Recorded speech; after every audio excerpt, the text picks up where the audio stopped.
Andy, you better say welcome because I think we are live. Yes, we are. Welcome, welcome, welcome. I don't know who's going to catch you on, but we're a few minutes late. You can see we have a different view today, and you get to watch Andy the whole time. Now you guys get to see what I get to see. Good morning, Annie. Good morning, Doc. You're not even See, going I'm waiting for comment. it to show up here on YouTube. Huh? I am commenting. Can you not hear me? Yeah, I do now. Oh, okay. Well, I'm in West Virginia visiting, and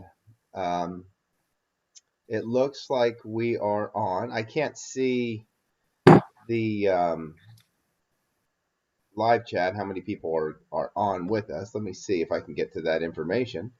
And yeah, I still can't get to anything on YouTube yet. Yeah, it says excellent connection. We have zero concurrent viewers. So it just might be you and me chatting and see if anybody checks in here because we started a few minutes late. My fault. But how are you, Annie? I'm doing all right. Feeling like Rocky today. Let's see. Yeah, our YouTube thing, it's not popping up that we're even live yet. Are you serious? That's interesting. Okay. Oh, here we go. Well, it didn't pop up, but we are there. So. Okay. Oh, I see your screen now. I don't know what Zoom's doing. I don't know. Yeah, I couldn't get it to do it unless I did, and it wouldn't switch views. It would only be, it was just staying on you.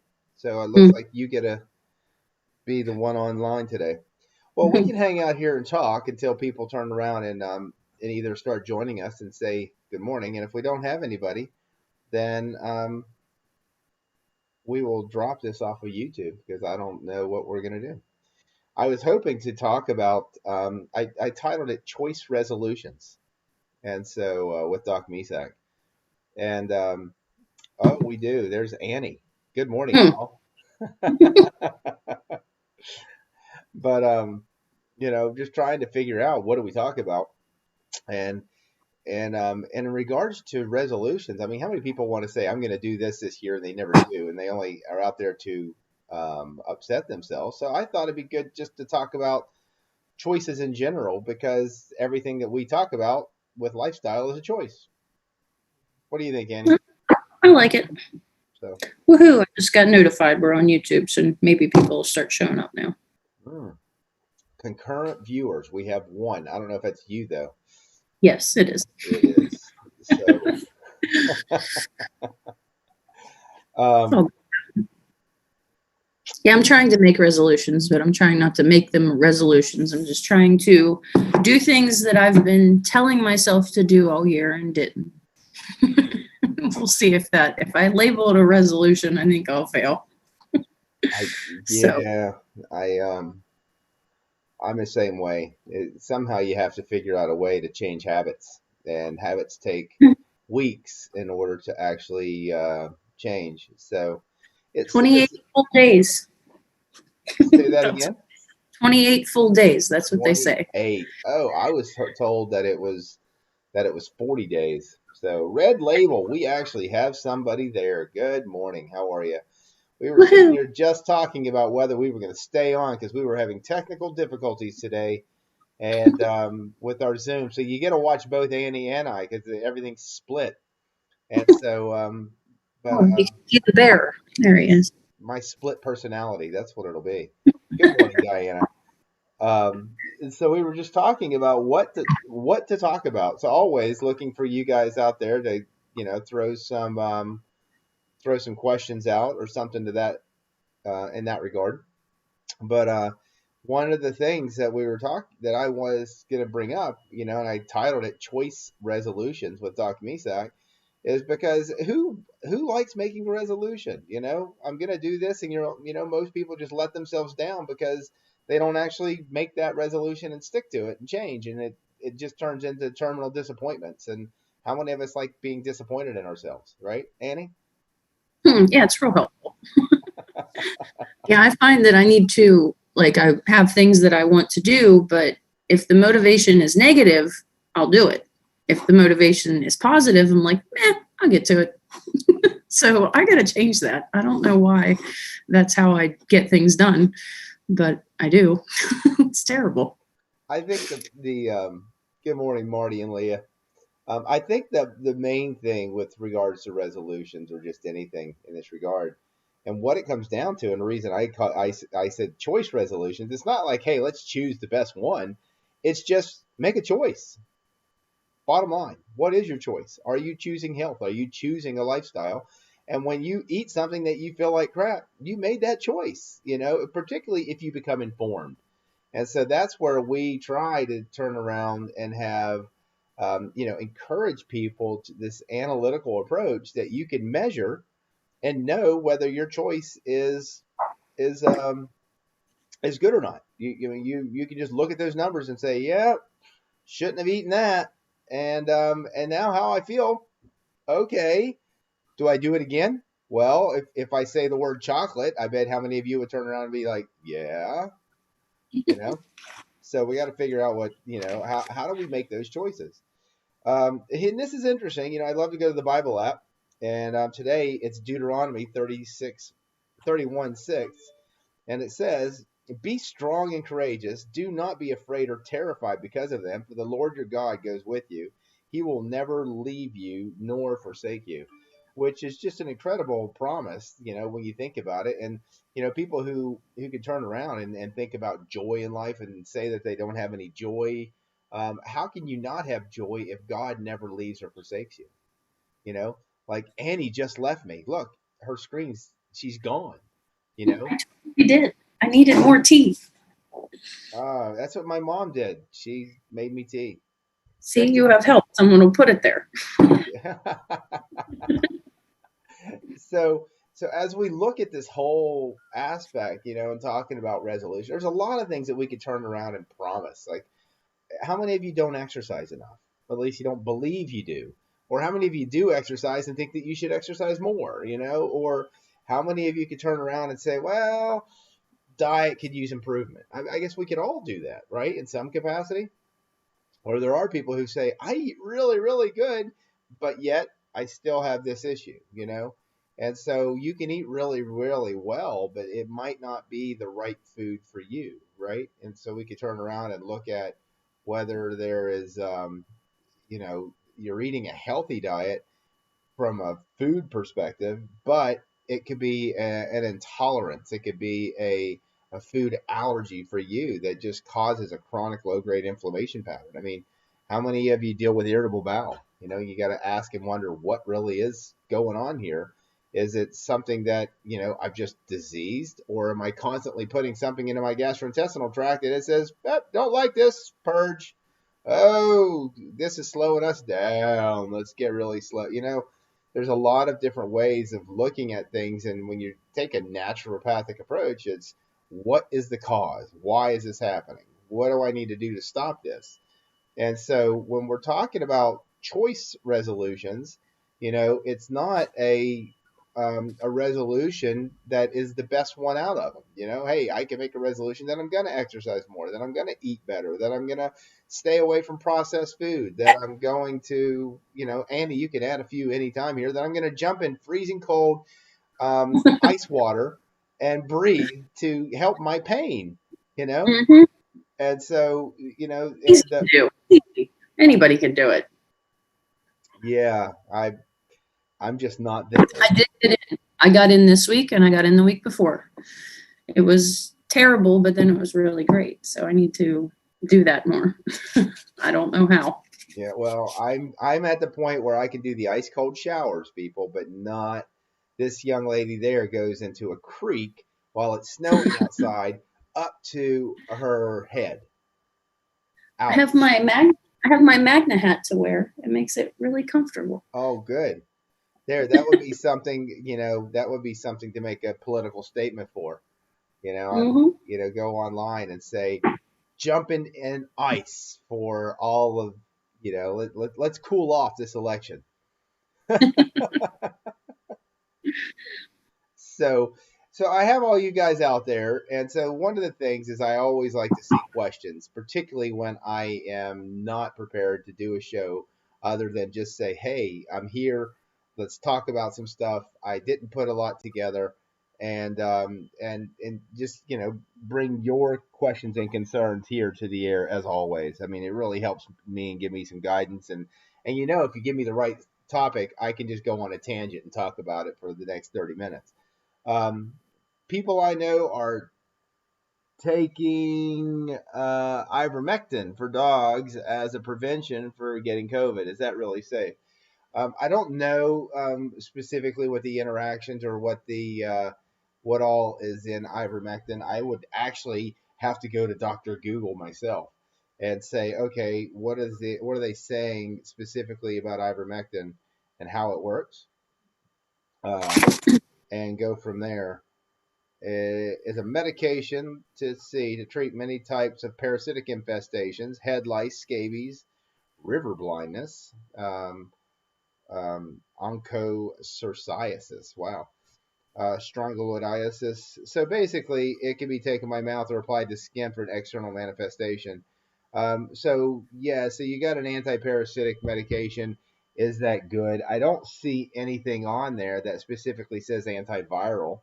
You know, um, that is, but you're having something that's antimicrobial in general.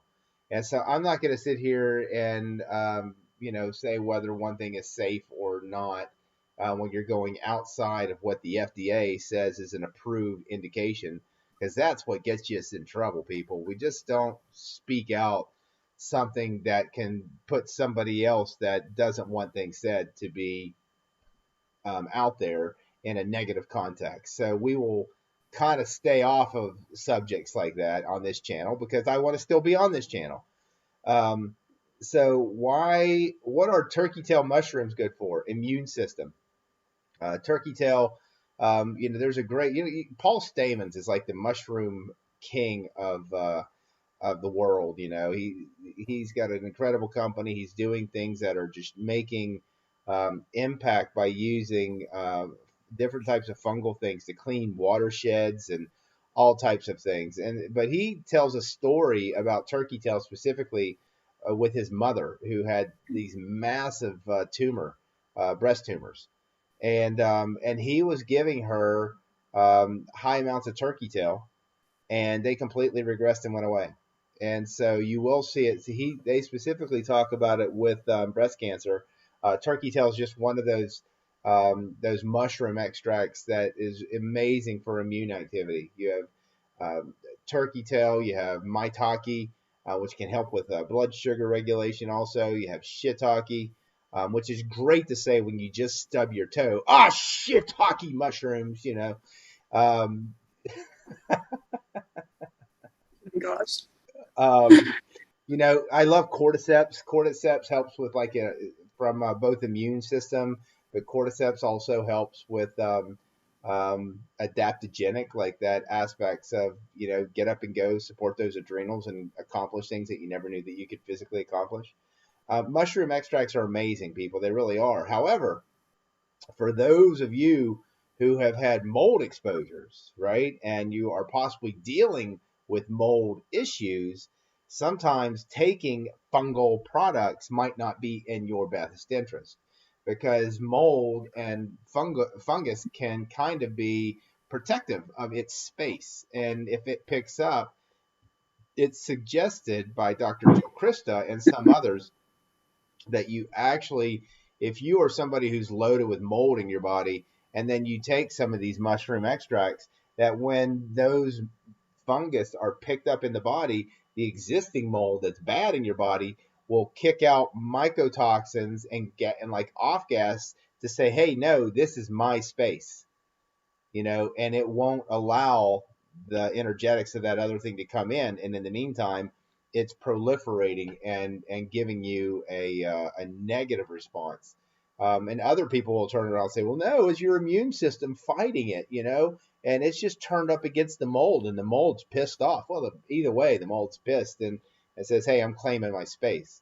And so you just got to watch. There's we could sit here and talk about 1,000 good things in naturopathic medicine, whether it be products or herbs or homeopathics, but we could probably for each one of those give you a reason when you wouldn't want to take it.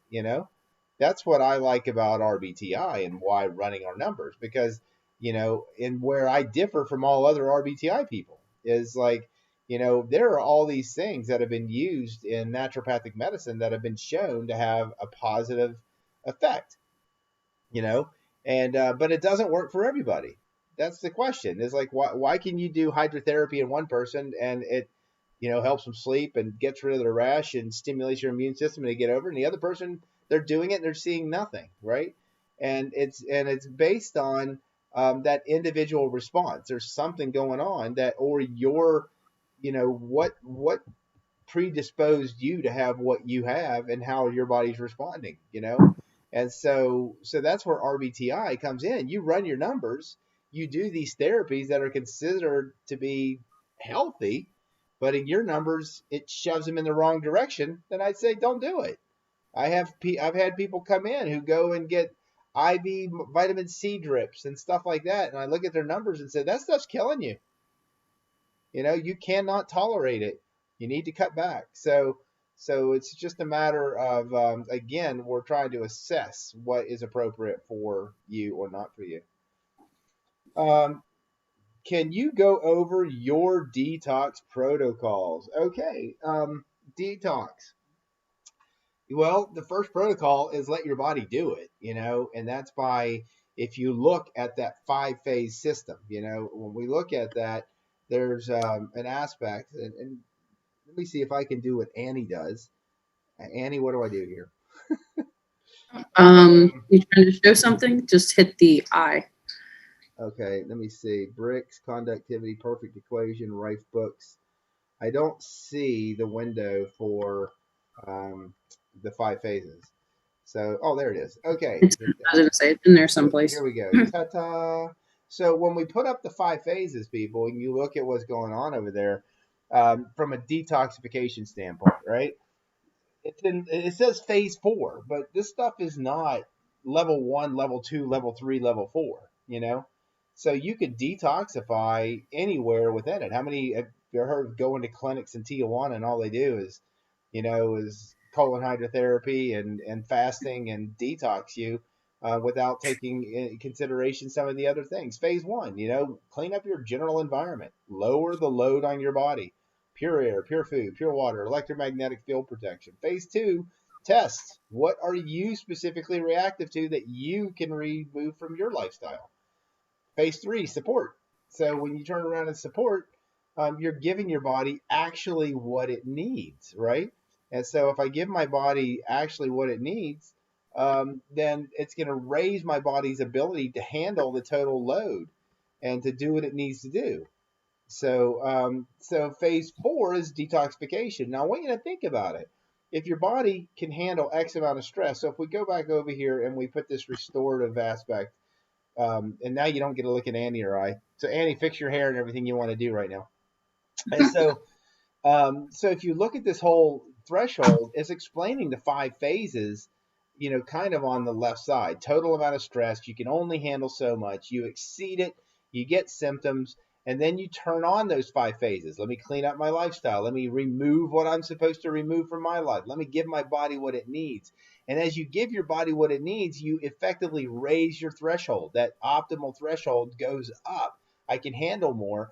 But if you have only so much that your body can handle, and you get rid of all the crud in your environment, you get rid of what your stress is, and you raise your threshold, detoxification naturally happens. You're just going to start, your body's going to be starting to generate more energy than you are, you're going to get more energy from your food than what your body needs, and your body's going to clean up shop.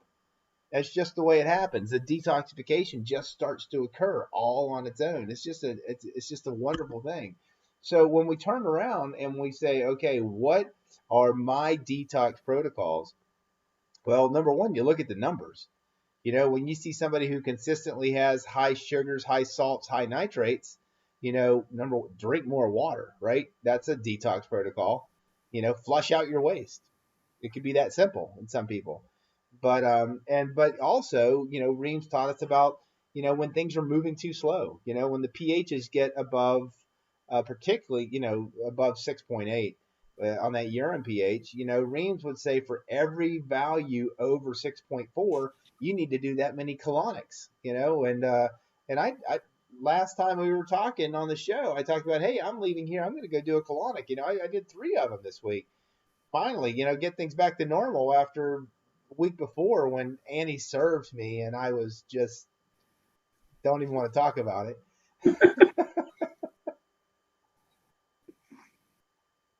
But but colonics go up and they help you to eliminate. Period. Let's just flush some stuff out. And then I've done shows on alum tox, the ionic foot baths, and so what you're doing there is you're giving the body the ionization is what it does. Those ions get absorbed and they're stimulating a chemical response in your body. And it's not just the attraction or the repulsion of molecules to go in and out through the pores of your feet. You're actually stimulating as those ions get absorbed into the body to trigger off a natural detoxification reaction in the body, which still you have to pee, poop, and sweat the junk out after that happens. So I love infrared sauna, people. Infrared sauna mobilizes. You're incorporating the largest organ of your body, your skin. You are improving its metabolic activity, and you're mobilizing and sweating out toxins. It's just amazing. And then those ionic foot baths turn around and not only attract out, but it stimulates more to be processed inside your body.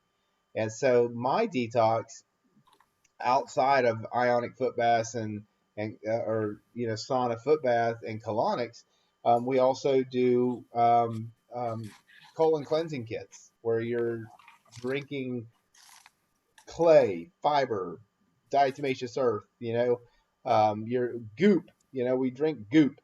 Annie, you have goop experiences yet? Yeah, not this year.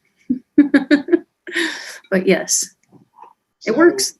So what did I do? The Blessed Herbs. That was right. it. Yeah, Blessed Herbs is a company that I love. They have these colon cleansing kits. They're amazing, people.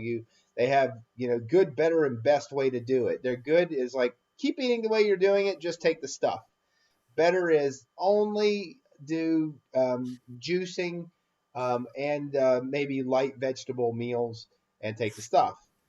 Best is fasting. 5 days of just fiber and apple juice, and you get gunk coming out of you. And Annie, would you like to extrapolate or talk a little bit about doing a colon cleansing kit and colon hydrotherapy at the same time?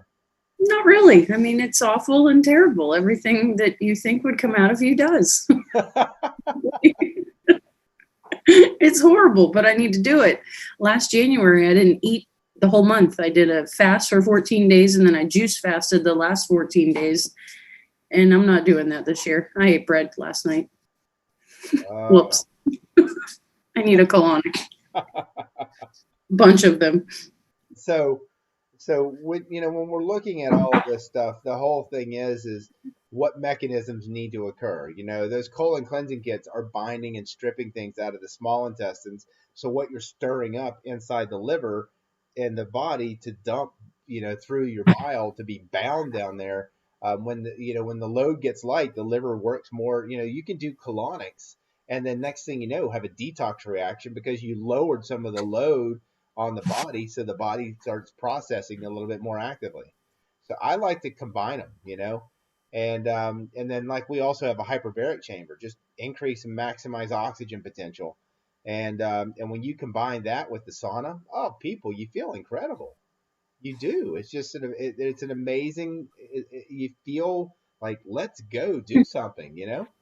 And so the hyperbaric and corona, finally doctors in Connecticut are starting to take patients and with coronavirus and put them in a hyperbaric chamber, finally. And the statement that the doctor made was, you see fear leave the patient's eyes. For 90 minutes, the patient can actually rest and sleep. It's like amazing. A thinking doctor. Oh, wouldn't rather intubate him and put him on a tube and breathe for him, huh? You get more money. A lot. So when we're looking at detoxification, the protocol is based upon how the person responds. And so if you watch numbers, you'll see those nitrates and those salts and the sugars come down after you do these therapies. Sauna and foot bath, boom. You can go in. Somebody have a Brix of 5.4, a conductivity of say 30, and their nitrates say at 18 to 21, and then they'll come out of a sauna and you'll and then do a sauna and a foot bath and have them drinking water while they're in there, and you'll run their numbers and they'll be that Brix will be down to 2. The conductivity will be down to 10 to 12, and those nitrates will drop to about 14 or so, 14 or 15. Just flushes the body out. So can you over detox? Heck yeah, completely. You can flush too much stuff out of the body and devitalize the body. And so I watch the numbers. Historically, I used to do a series of sauna, foot bath, colonics, and give people nutrients to go through it. And I'm actually looking at coming up with a 2-week kind of protocol. But you have to have a retreat based setting. I just can't do it in an office based setting. So when we get a couple $1 million, people, and we can have that retreat established to where we can just have somebody living on hand and run it the way that it was meant to be. Those are the kind of things that we're going to be back into doing. They used to have these things back in the day called sanitariums, and they weren't just for psychiatric people, you know, and those sanitariums were for health. And in reality, it's kind of the direction that things need to go to reestablish where you're in control. You can monitor people and you can give them what they need, because detox for me is different than detox for you. So I've had people do colon cleansing kits and see near nothing come out, and and or because they've done them before. And I've had people do colon cleansing kits that just have stuff that looks like tar coming out of their butt. It's amazing. That's for me. There's a set of numbers that were in the RBTI group on Facebook, but it was for lymphoma. So I thought maybe you might want to talk about it. Okay, so we have a set of numbers here. I don't have a board. They're out of order, so you have to. Okay, the first set was 3.1, 5.2 over 7.3, 21C, 4M plus, and 1 over 9. Okay, so you guys can all write that down. 5.5, or where was I? 3.1 Brix, 5.2 over 7.3 pHs, 21C, 4M plus, and 1 over 9. And so, I mean, okay, when you see certain things are jumping out. What jumps out at you here? The nitrates, 1 over 9, and the saliva pH of 7.3. So that's 7.3 saliva pH, and that 1 nitrate, that's your ability of your liver to break things down and to build healthy cells. This person is not breaking things down and building healthy cells, and that 9 is saying, hey, can't break it down, so I'm putrefying things. I'm building up ammonia, I'm building up toxic waste, gastrointestinal complaints, all types of things are going to happen. When you see that 5.2 urine pH, things are moving too fast, so I can't even pull the nutrients out of my foods because I can't extract them because my saliva pH is too low. So when you see that, guarantee this person has parasites. I would almost guarantee that there's parasites in this picture, and or possibly viral issues, and that's where I like looking at the blood. When you're looking at, they did another one, second set of numbers, 1.0 said low sugar, yeah, because that 3.1 to 1, they're a low sugar person. 5.7 over 6.9, 8C. So they have a 1 to 8 ratio, and then the previous was just over a 1 to 7 ratio with their sugars to salts. So why is that? Is that because they're eating too much salt? Not necessarily, because they have those high nitrates. And so the salt number can represent excess ureas. So this person is not detoxifying. The numbers are high, so they're showing up in the salts and the urea numbers. And but there's nowhere in here that I can see lymphoma. Okay, so the one thing, except for that 1 over 9, suggests that there's an extreme vitamin A deficiency. And we do know from Reams that when you have these things, that there's vitamin A deficiencies. So it doesn't mean just give the person vitamin A, although I would, but you look here, there's a huge digestive issue. You got to look at which numbers affect the other numbers the most, and it's the pHs and the bricks. You got to work on sugar regulation. So if somebody has a bricks, they're a sugar crasher, and they have this tendency towards low sugars. You have to learn, particularly in range D and E, with a pH of 5.2, that urine pH. So, that mineral acceptance chart that people are, Ream says that if you have a pH outside of 5.3 and 7.2, that no minerals are going to be utilized and available. Well, pH of 5.2, how many minerals are going to be available? Does that mean we just shove more minerals in them? No, we got to get something working.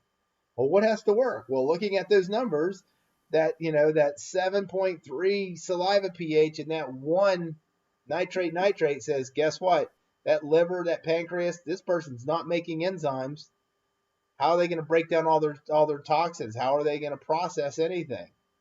Well, apparently they're not. They have an ammonia nitrate of night, and they're building up toxic byproducts, and they're going to have overgrowth in their digestive tract because they're not digesting it.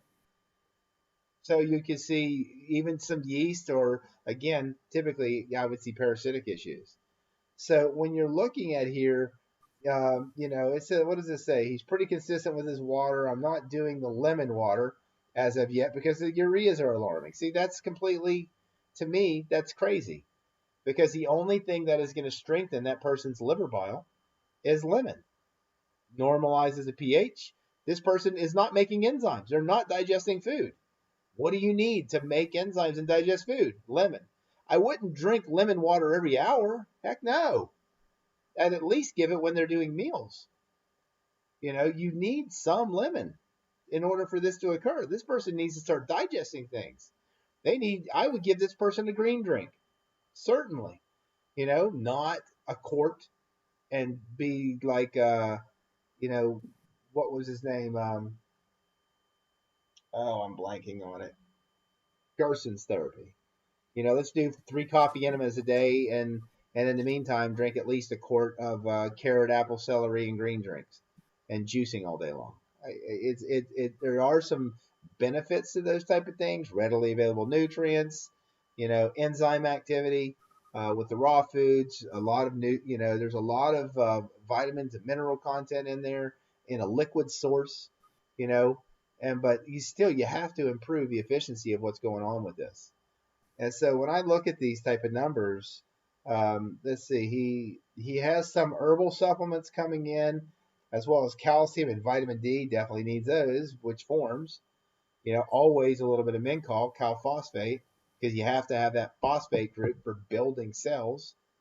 Could you could use tricalcium phosphate. You could use calcium carbonate. You could use calcium citrate, calcium orotate. I would probably give this person calcium orotate and calcium 2-AEP, from the work of Hans Neiper, because this person is going to have parasitic or viral overgrowth, and that calcium orotate and that it helps with bone and utilization, because this person's breaking down their bones. They're having lower back pain, possibly knee pain, and so those specific forms.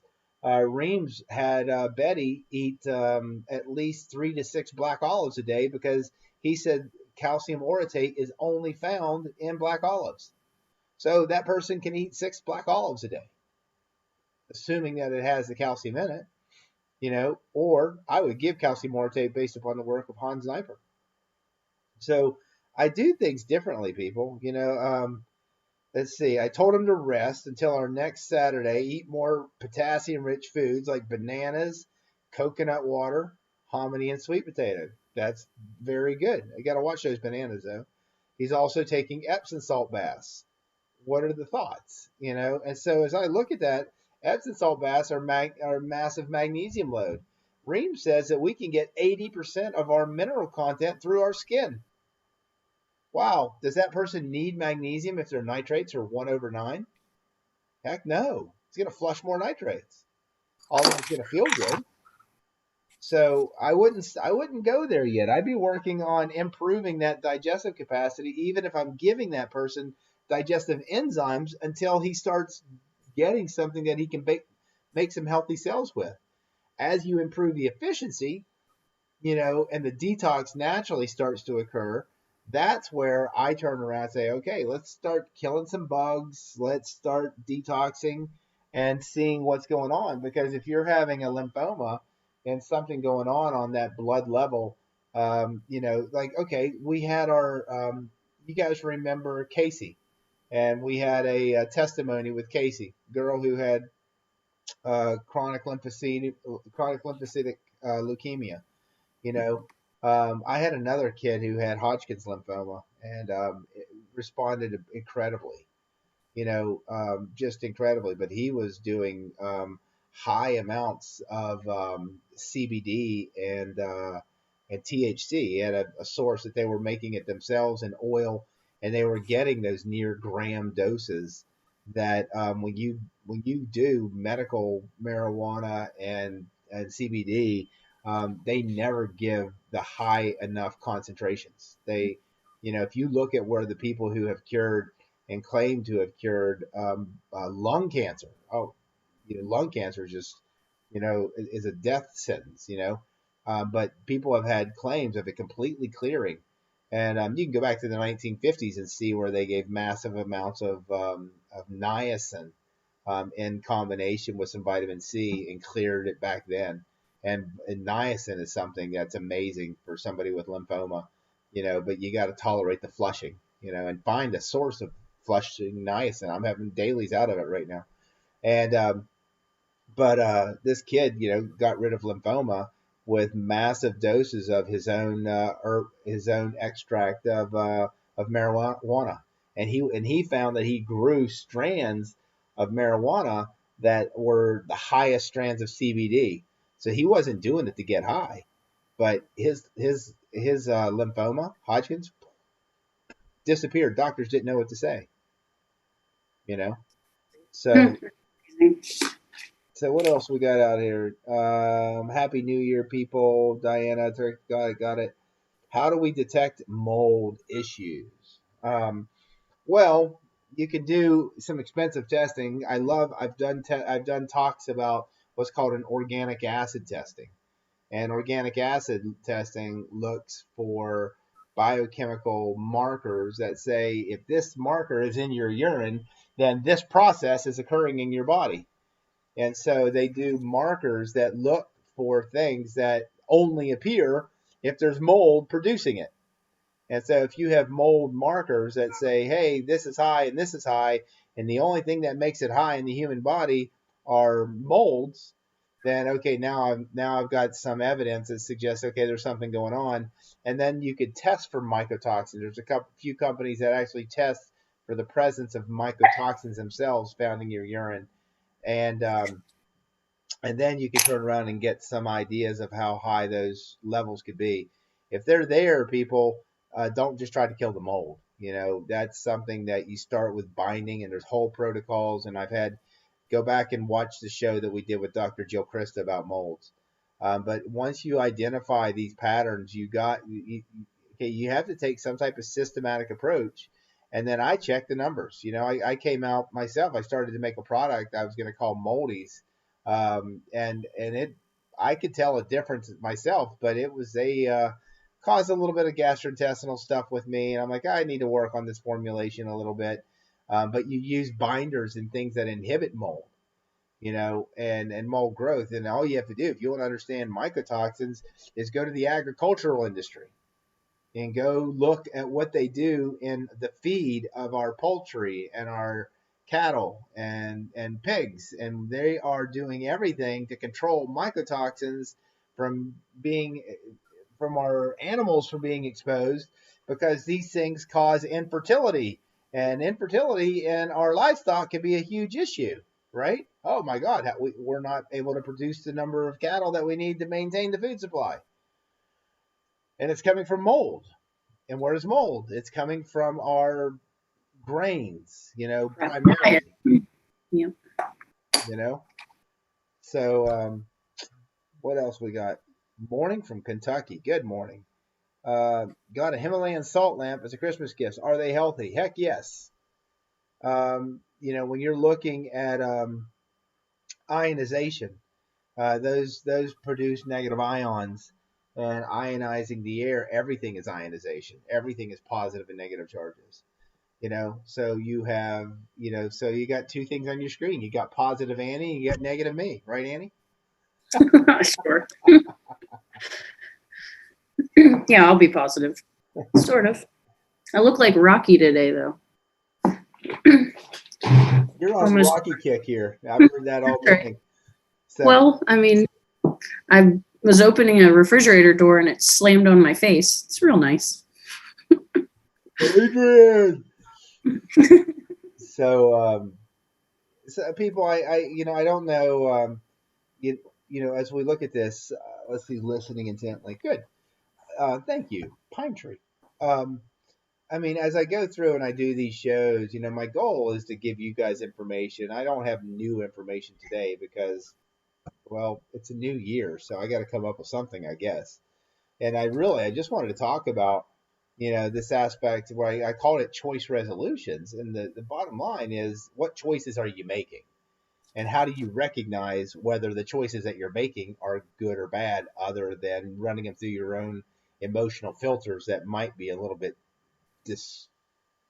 what's the word for that? Might be a little, I don't know, disoriented. I don't know. Yeah, Not it just we don't like always. a little trauma bonded or something. Yeah, trauma, Is that the whatever. We have emotional filters that you turn around and you have information come in and you're like, and you could think it's the worst thing in the world, and your brother or sister thinks like, no, that's totally cool. Because it's just on how that you've learned to react to emotional filters.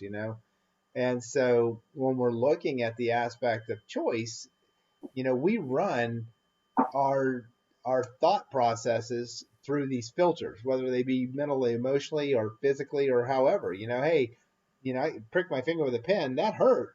So do I really want to keep doing that? Well, if I want to look at my blood, I do. So I've got to make a choice to prick my finger this time, right? And so when we're looking at the aspects of health, the only thing you can do is be as healthy as you can. Only make the choices based upon the level of understanding that you have. So hopefully what I've done is giving you a little bit of a different understanding than what you're getting from the tabloids. That genetically modified foods and foods that are laden in pesticides can actually have an effect on your health. That foods that are processed and run through process after process might be devitalized a little bit and not have the nutrients that you actually need in them. So let's look at quality. If you're going to make, if we're going to call this, some type of um, choice resolution, how about making a resolution to make a healthy choice? Okay, what's my healthy choice? With food, let's just go to food quality. So when you hear all these diets from keto to Atkins to, name them, there's immune system diets, there's autoimmune diets, there's the specific carbohydrate diet, there's the Dean Ornish diet, there whatever. There's vegetarian, there's vegan, there's lacto ovo whatever. Why don't we just do a qualitarian diet? Why don't you just choose whole foods, chop it up, cut it up, farm to table? Okay, I'll take that meat, boom, got it there, prepared the right way, and let's not go that meat through 100 processes and fillers and breaded and thrown in a deep fryer. So why don't you look at quality meats? Hey, I have fish in my freezer, chicken, turkey, beef, venison. I even have a piece of moose in my freezer that I haven't eaten. Really? Oh, Really? that's cool. Yeah. And so, so look at the quality. Get real meats. What about vegetables? Well, dang it, they rot so stinking quickly because they're demineralized. So, we don't have what Reams, tried to give us was high bricks foods. The higher the bricks, the higher the mineral content. So you turn around, and if you can get, loaded mineral foods, then that's how Reams was curing people, by feeding them the foods that they were growing on his farms. So, but if you're going to go grocery shopping, you need to go often, because you could buy zucchini and a week later it's going to be rotting in your refrigerator if you don't cook it. So I like the ideas of, the markets and stuff like that, or preparing, food planning. How about that for a resolution? Dang, that'd be a good one for me, but I don't know that I could do it. I'd be probably disappointed with myself. I could do it for a little bit. I'm going to prepare my food. I'm going to get it all ready the night before or whatever. I'm going to actually take food with me to work. I'm going to prepare my meals for the week. I'm going to have a Sunday, and I'm just going to cook for the whole week. And then I'm going to, divvy it out to where I can just take this much each day, and whatever, food preparing, so you have real food, when you're doing it, that's not processed, but quality, people.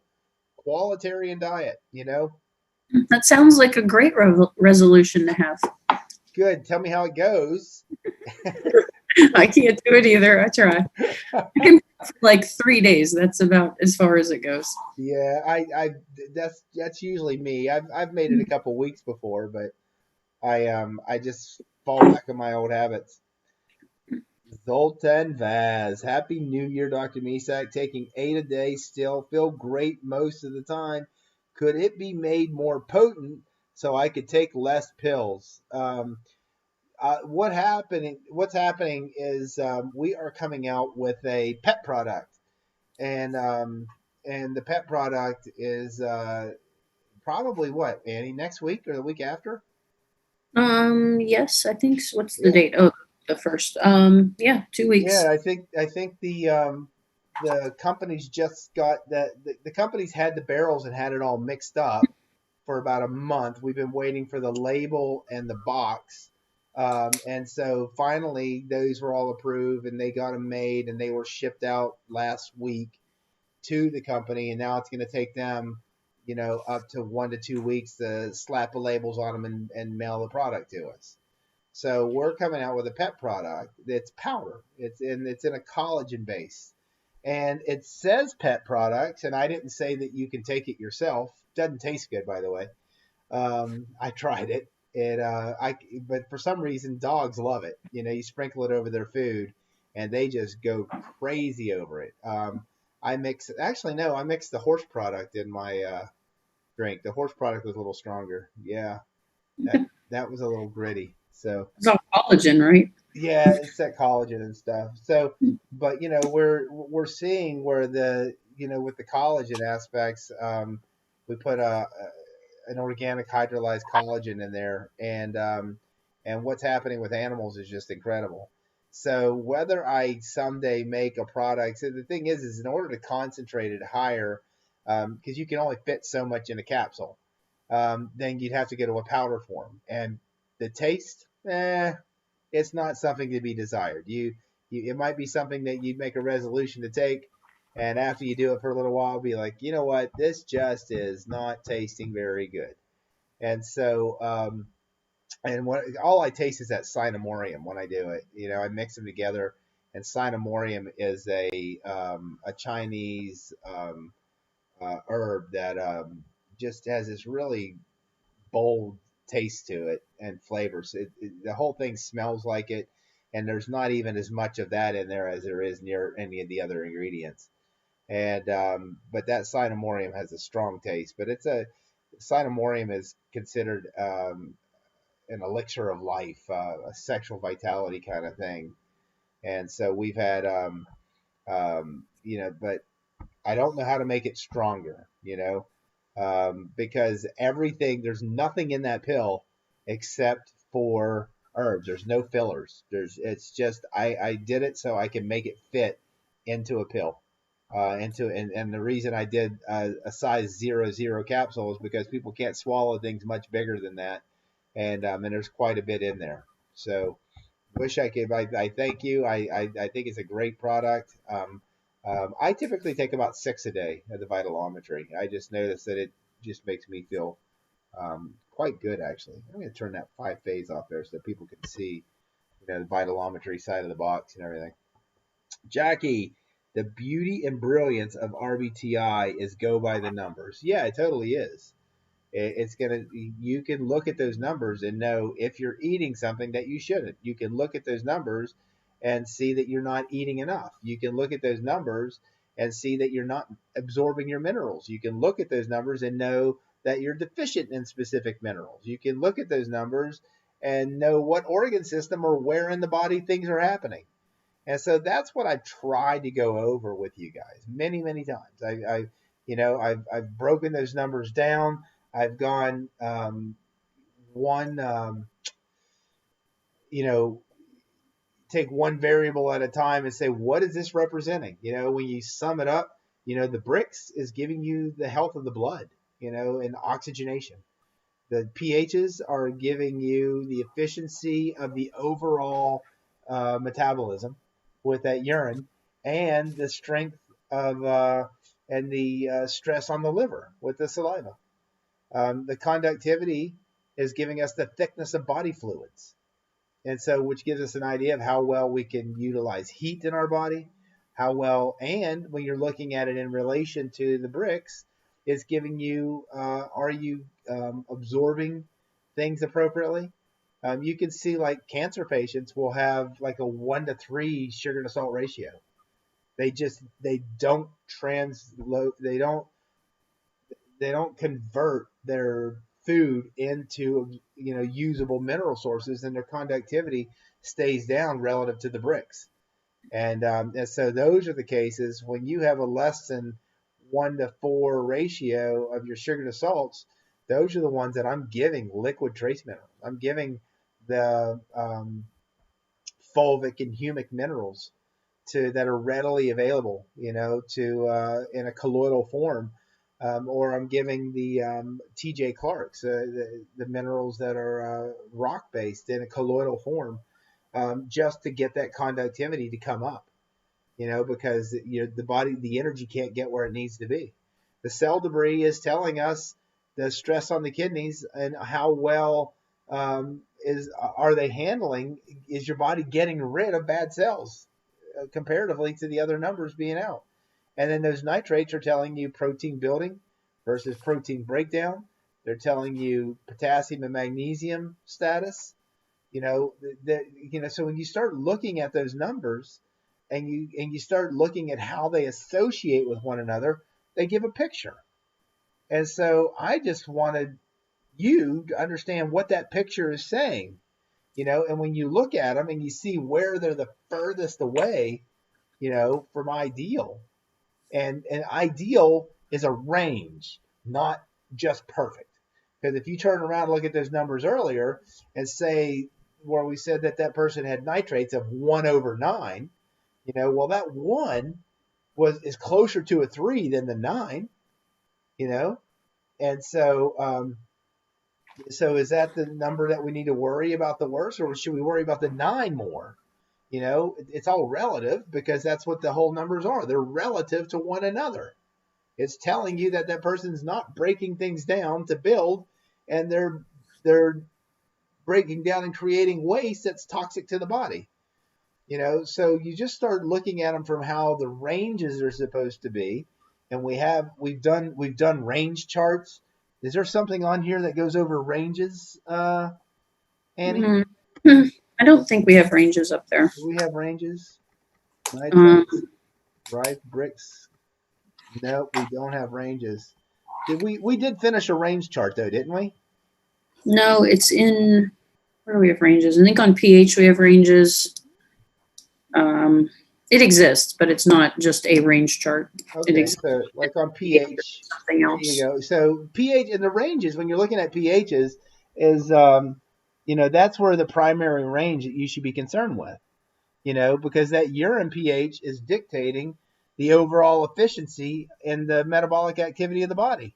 So when you're looking at pH, and you have range A, 6.3 to 6.6, running 95 to 100% effective, range B, We're looking at, that 6.7 to 7.9, they're high. You start decreasing in efficiency as you work down towards range E. And so the pH is telling you how efficient is my body. And so you turn around and you start looking at those numbers, and we try to look at them all in context of one another and not just pull out one. So people who are just out there, saying I can't get my bricks under control, but yet they're not taking into consideration that urine and saliva pH. That's because, in order to assimilate the nutrients that you're taking, even sugars, that urine and saliva pH is telling you the efficiency of what's happening and the strength of that bile, that liver, in order to do that, to extract that stuff and break them down, you know?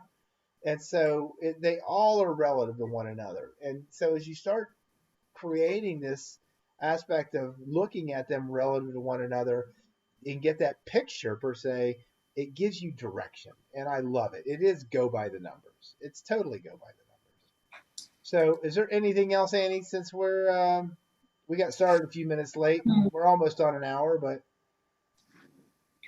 let's see. I haven't looked at the chat.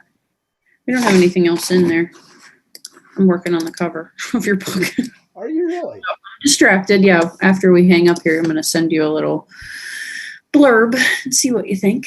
Oh, good. Did you hear that? It's almost done. Annie's working on the book, people. So at this point, there's only one person that's holding up this book because I wrote it. No.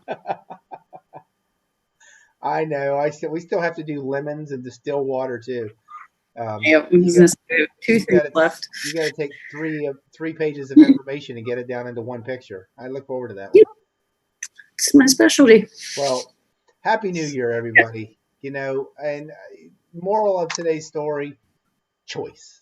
It's the one God-given thing that we have. You can take what you got and make the most of it. You can take in from your level of education, in anything, your level of understanding, and make the choices that are right and appropriate for you. And when we're making resolutions, it's a matter of saying, hey, making that choice consistently and then observing. RBTI gives you the ability to observe whether that choice is right for you or not. So Happy New Year to all of you. I can only wish you blessings for this year. It's got to be better than last year. And I will be here again next week. Until then, God bless. And thanks for tuning in.